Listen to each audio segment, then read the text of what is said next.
Hello there, this is Mark Smith with Family Tree Counseling Associates. I have a video today that is a bit unusual for me. I mainly have been making videos about about the thrivers, the survivors. I've been making videos about narcissistic abuse syndrome recovery. And I've never made a video about parental narcissism. There's a lot of people out there that make wonderful videos, including Family Tree's own Jerry Wise, but I never have. I've been sort of working on my own recovery and haven't really worked on the parent angle. So this is unusual. The video is entitled Borderline Mothers, 10 Ways They Deeply Wound Their Children. I haven't been researching the topic. I actually am listening to a book on the topic, but all of these thoughts are just really from my own experience of growing up with a borderline mother. I believe I'm going to try to use a photo of a painting of my mother. So if it works well aesthetically, you'll probably, when you look at the cover on the video, that's a painting of my mother some point in her 20s, mid-20s. So the reason why I've shifted gears here, and I shared this in a couple videos ago, I'm struggling with getting closure. You know, what went on in my significant other relationship for 6.5 years was just so horrific and so shocking. My system is still shocked. And I was harmed so much and so much damage was done, and so many lies were told, and that there's a part of you that wants to, get some kind of restitution, some type of justice. And that's where I have to just keep reminding myself, you recruited this individual. You were prone, you were open to being loved horrifically because you were loved horrifically by your mother growing up. And if all people should know that, it's me. I've been teaching that for 30 years. And yet, sometimes in the wake of triggers and wounds that come up as you're processing, you can forget that. So I'm really being reminded to sort of shift the focus off the current day borderline or narcissist who ate my lunch recently, and to go to the source. And the only way that could happen was me being raised by someone who is the psychological twin of my mother. Excuse me.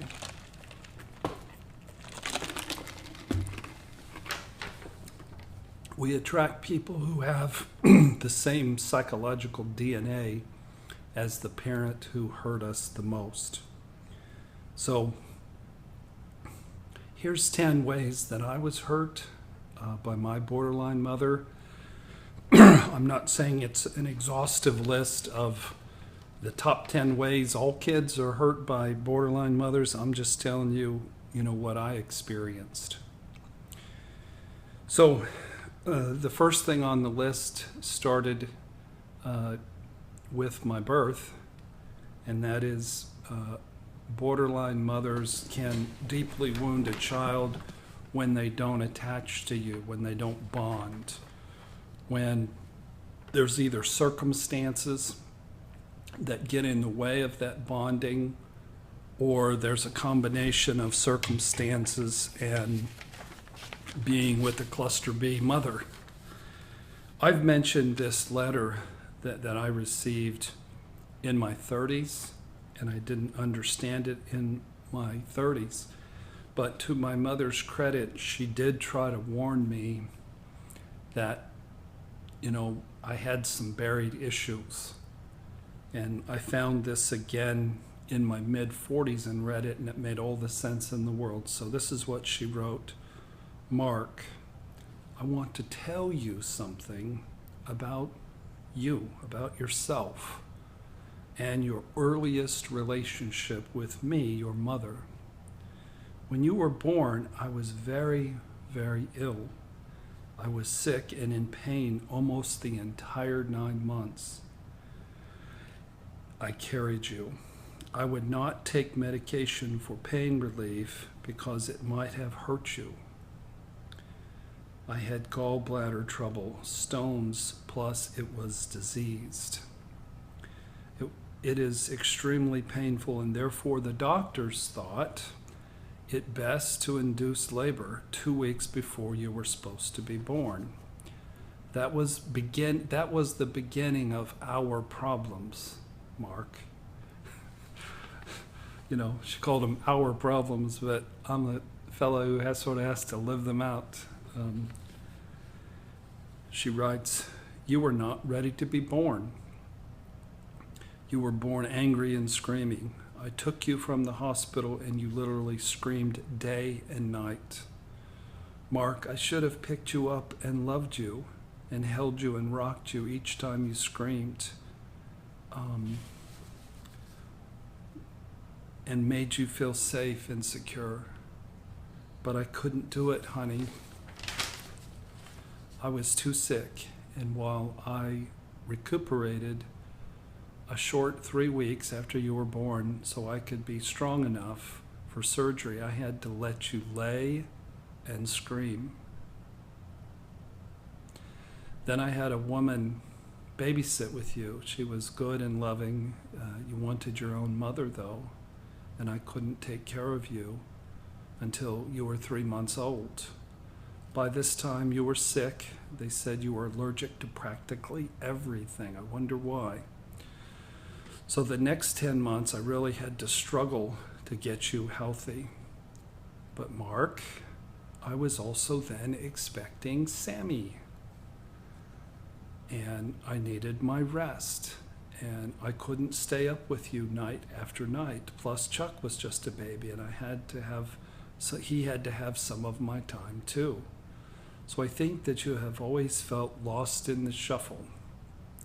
You refused to stay in the nursery, so you escaped 3 times, so they refused to keep you, and you were never particularly happy in school. So you might say, wow, what a nice lady. She was just sick, and but you can't let a baby just lay and scream for the first 6 or 3 weeks of their life. Part of this is a cultural thing. Back in 1959, they wouldn't have thought of giving my dad a leave from the Air Force to come home and be a parent. It would have been nice to have my dad there caring, or she could have got that mother surrogate in there 3 weeks earlier. But I think more could have been done, more had to be done. But, and then, being a good Catholic, to earn her mother's acceptance, my mother was on a mission to spit out as many kids as quickly as she could. And 2 people who really didn't have the wherewithal or the emotional health to have 1 child had 7. And I was sandwiched in between the first 3 and really never did attach, and would cry until I was in a purple rage. And that was the core of me. And that is why I needed to pick somebody who would shock my system so much to send me into that purple rage while she was giving her love to another man. The second way my borderline mother harmed me was being so unstable and just living a life of chaos. In the Air Force, they move you every year and a half, so that's a lot of chaos. There were 7 children when my mother remarried one fellow. My little sister had died, but then we brought on 3 step siblings, so then we had 9 children. My mother had disastrous health, and every time the phone rang, it just made me horribly sick to my stomach, because I knew it was probably, some kind of dire emergency where my mother was teetering between life and death, and it just made my stomach queasy. My mother and father married each other and divorced each other 3 times. And then my mom sandwiched in 2 more marriages, so she was married 5 times. There was financial chaos. At one point, when I was in college, my mother was indicted in a local office that she was holding and spent the summer in jail. So she was a ball of constant chaos, and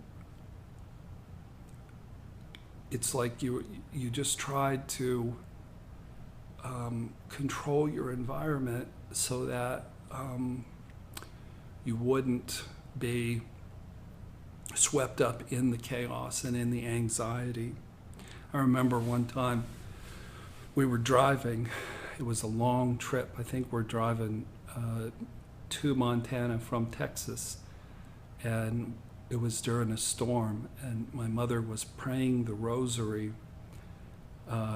praying Hail Mary, and but her prayer was just sopped in anxiety and fear, and I was almost trembling because I was filled with so much anxiety that it was just funneled into me from her system to mine. The third thing is just being just low functioning and incompetent and financially unstable and not very smart. My first year of college, I went to Taylor University. I think it was the best year of my life. I had so many friends, and it was so nice to be free of my family, and there was enough food to eat. It was awesome, but I got a call from my mother telling me how much pain she's in and how much help she needs and how much money she doesn't have. And I quit Taylor University after my freshman year, and I devoted all of my time and attention to rescuing her, fixing her, making money for the family, helping to take care of my brothers and sisters. And thankfully, I figured out by the end of the summer that was a huge mistake, and I got back into school at the last second. I didn't have my health, I didn't have any money, I didn't have a good place to stay on the campus. But thankfully, I did not get destroyed completely by my codependency and the rescuing brought on by my incompetent, out of control mother. The fourth way that moms can harm their children, borderline moms, is by parentifying them. When I was 10, the 7th baby, Lisa Marie, was born in September of 1969, and I became her mother. I was the primary caretaker for that infant. And one night on November the 15th, which was a Saturday in 1969, my mother was off at a nightclub leaving 7 children at home. And my dad was in Vietnam avoiding my mother, and Lisa Marie died of crib death. And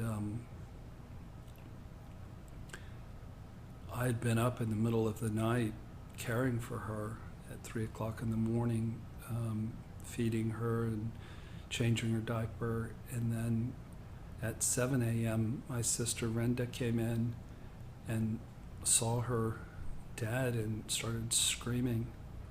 And so I blamed myself. I must have did something wrong. So,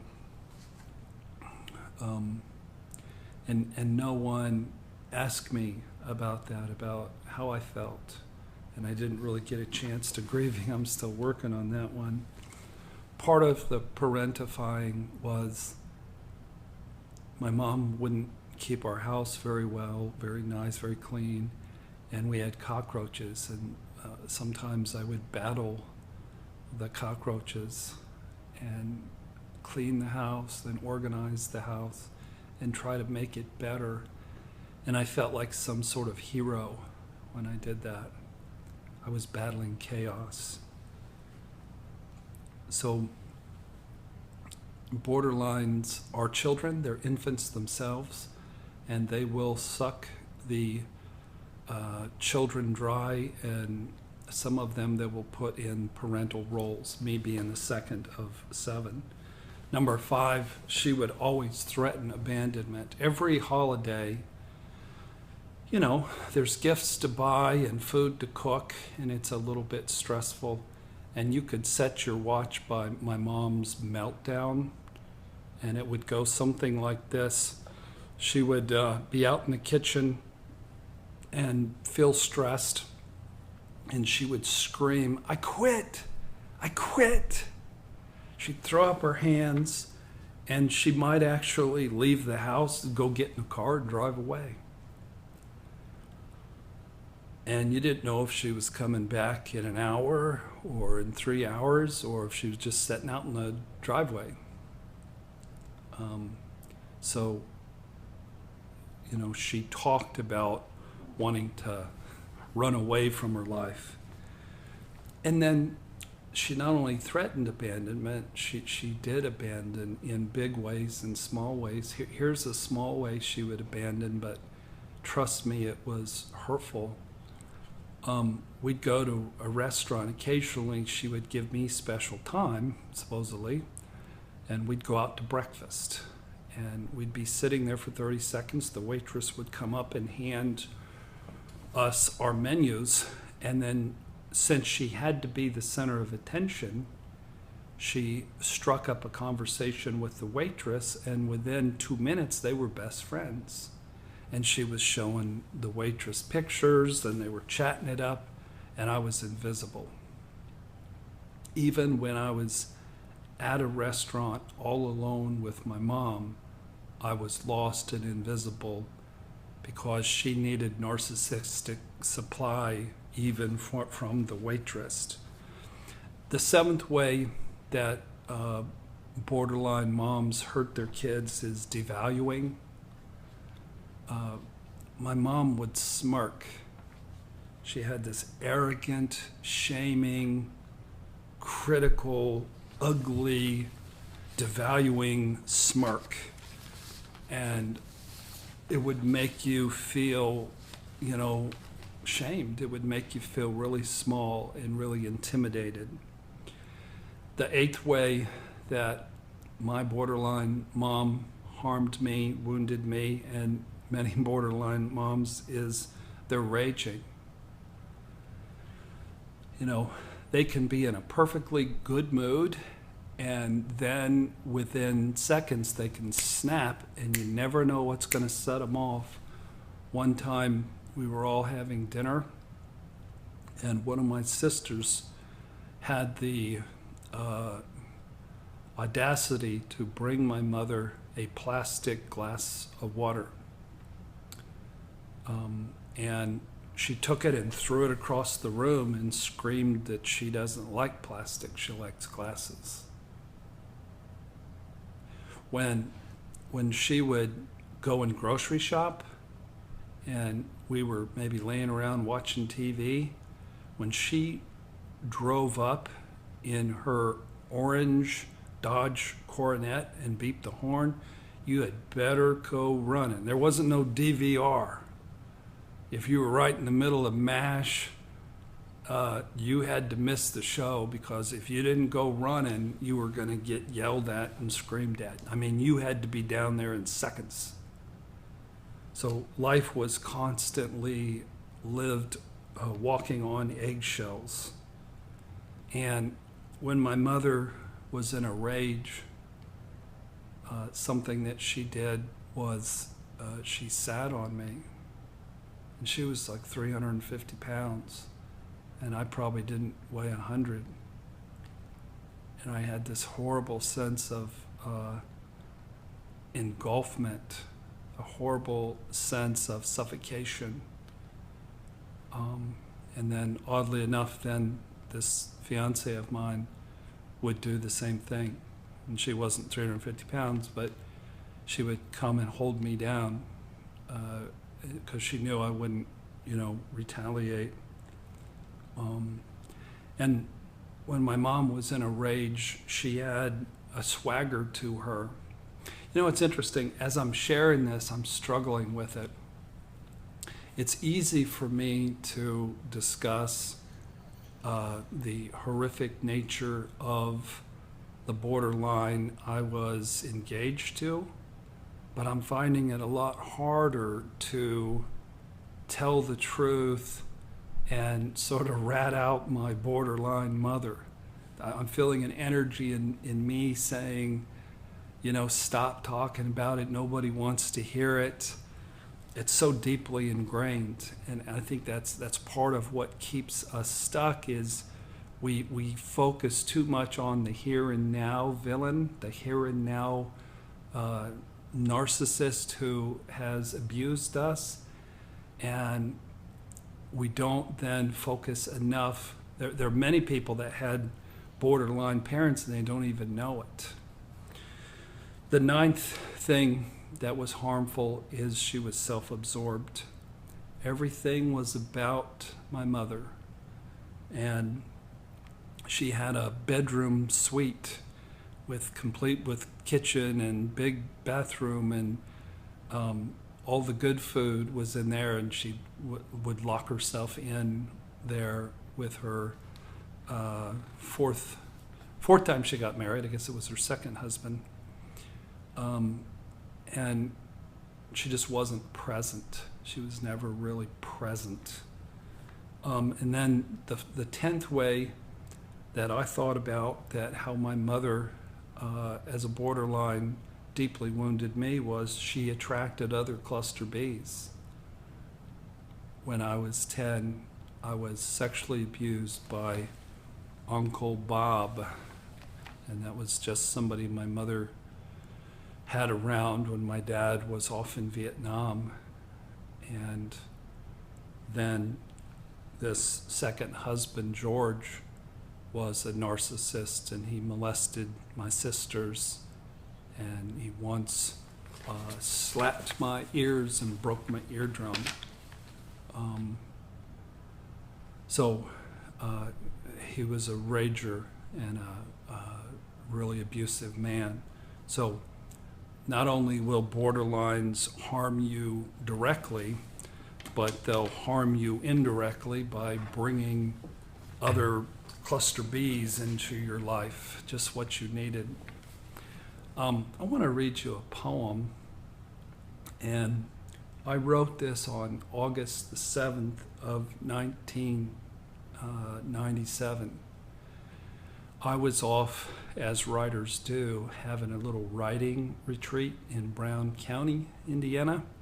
Had a little cabin, and there was a note on the door of my little cabin that I needed to call home, so I did at 11 o'clock, and my former wife informed me that my mother had had a heart attack and died. And it was 11 o'clock at night. I had gone down to had gone down to Brown County on my motorcycle, and it was sort of a smaller motorcycle. It was one that you wouldn't want to jump on it at 11 o'clock at night, grieving the death of your mother, and try to drive 2.5 hours. So I had to spend the night in the cabin without a phone, without the internet, all by myself, knowing my mother had just died. And I spent the time writing this poem, and I read it at her funeral. And it'll give you a sense of what a borderline is. If you're not sure whether your dad or your mom was a borderline, maybe this will help. Hello there, this is Mark Smith with Family Tree Counseling Associates.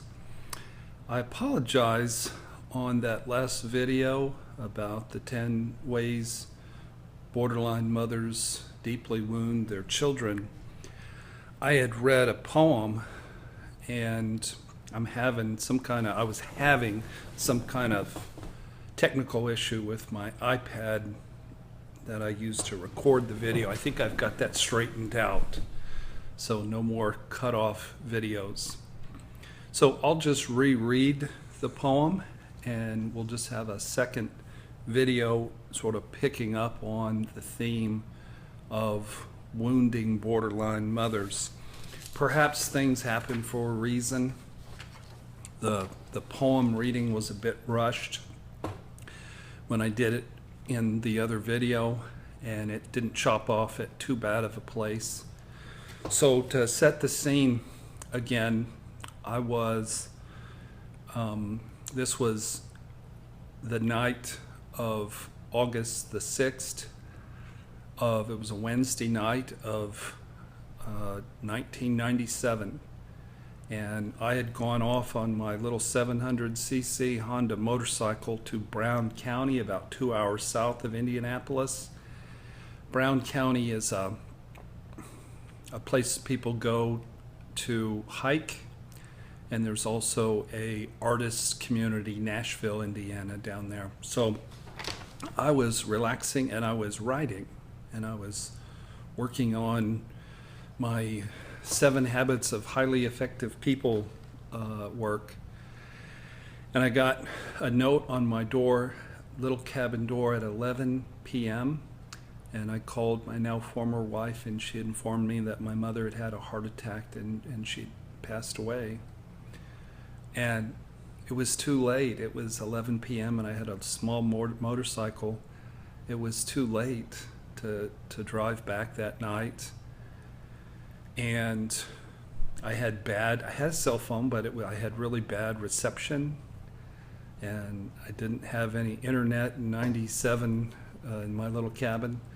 So I had a pad of paper and a pen and a lot of sadness. And so I wrote this poem just as a way to process my grief, and I ended up reading it at the funeral. The cool thing was, the next morning, a man in the cabin, there were 2 cabins in these small buildings, he asked me if everything was okay because he saw the note. And that turned out to be one of my college professors from Taylor University. And I told him, no, my mother died, and he prayed with me.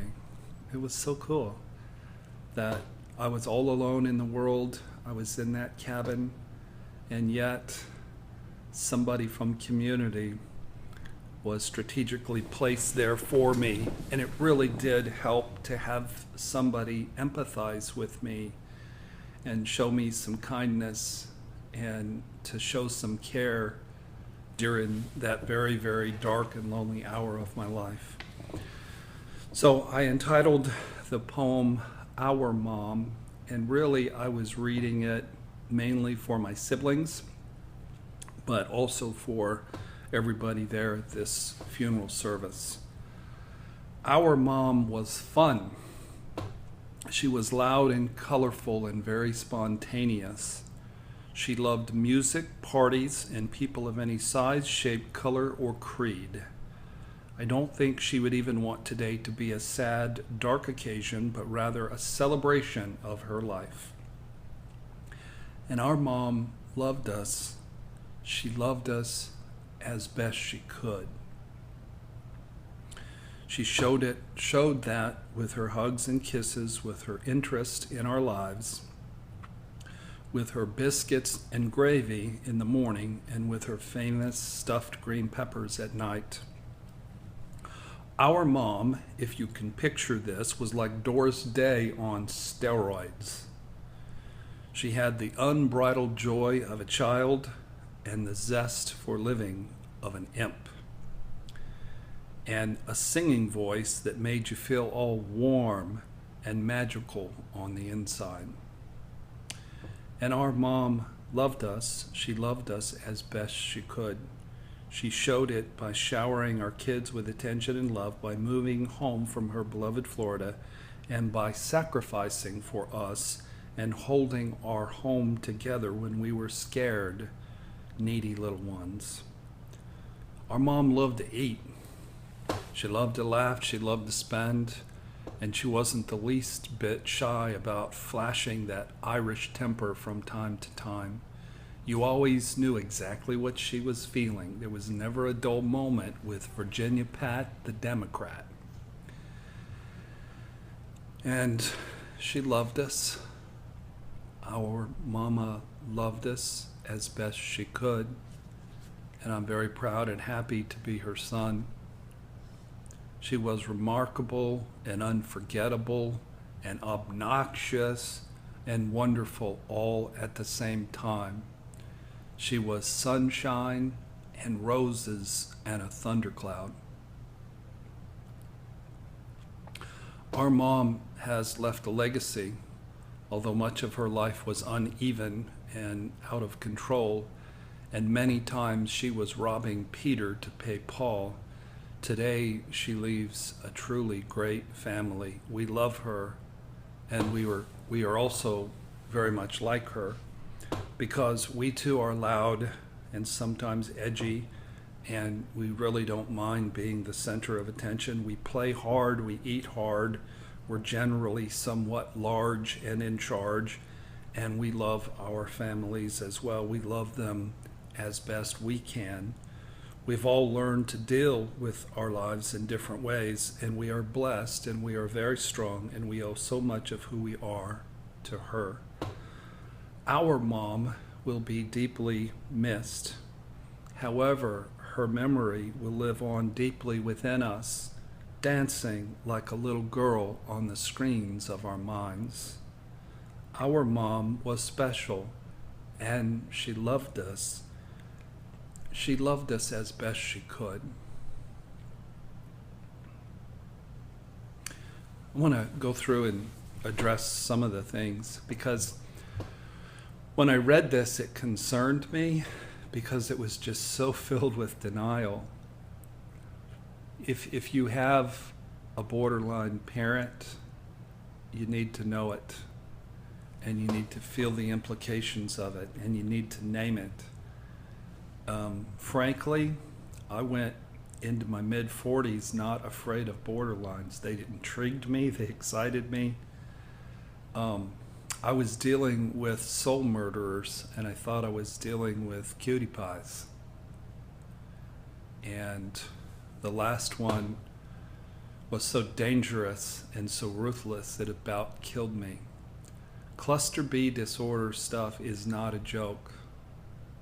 They're not just cute. They're not just eccentric. They're soul murderers. So in the first paragraph, I talked about her love for people, and that was true. My mother did love people. She loved to be the center of attention with people. And it's so true with dysfunctional families.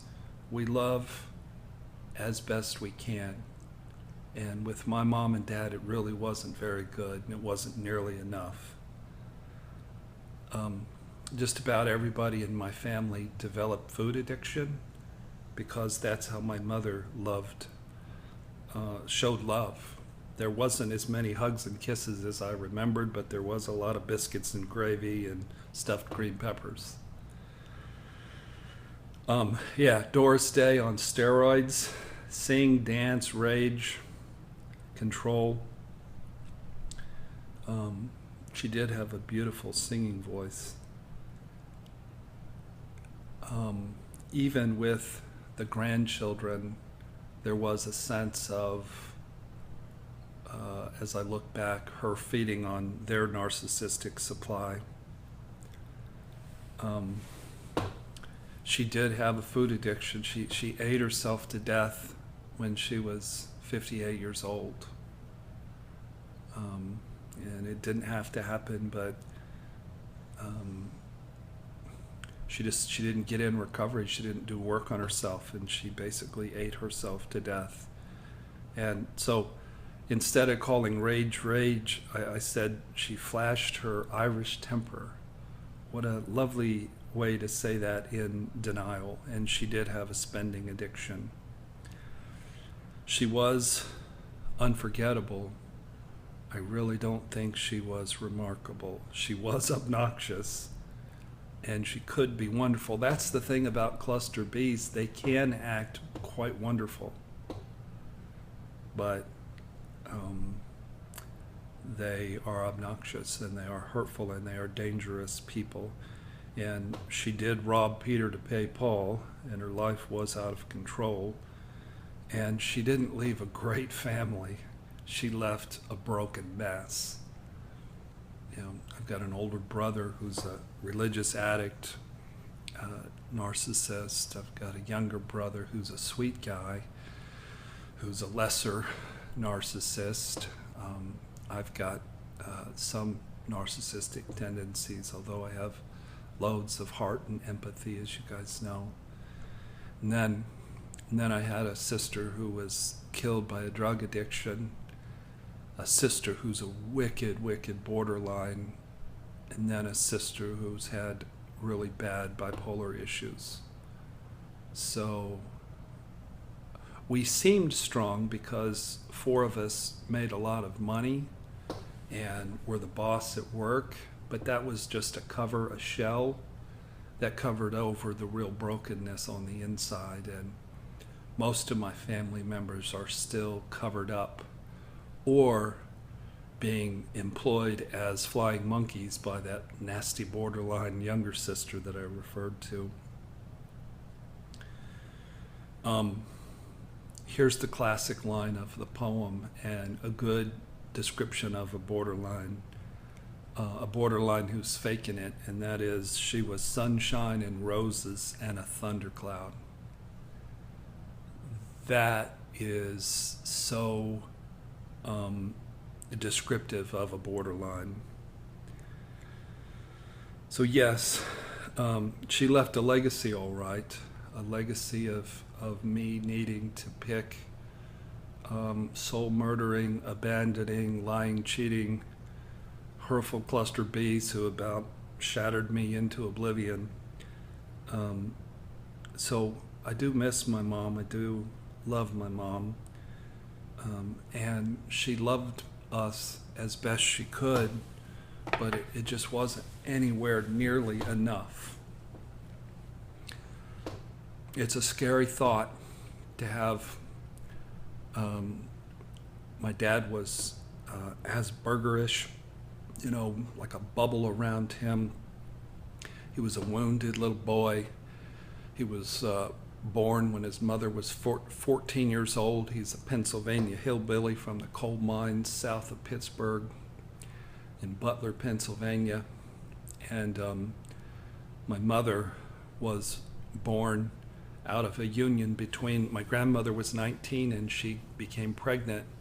She was the nanny for a family, and she became pregnant with the man's child, and then she was shipped off to an orphanage for the first 3 years of her life.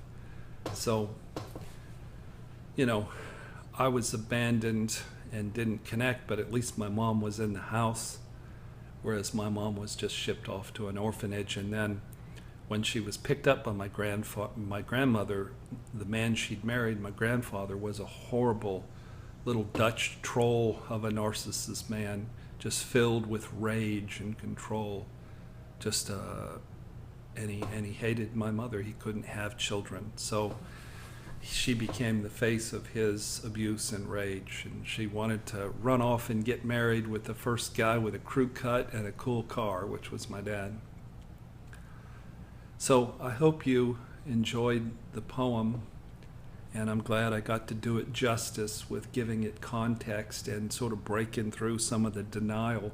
When people die, we over-idealize them. You want to be a great president? Get assassinated, halfway through your term, and we'll think more highly of you than maybe we should have.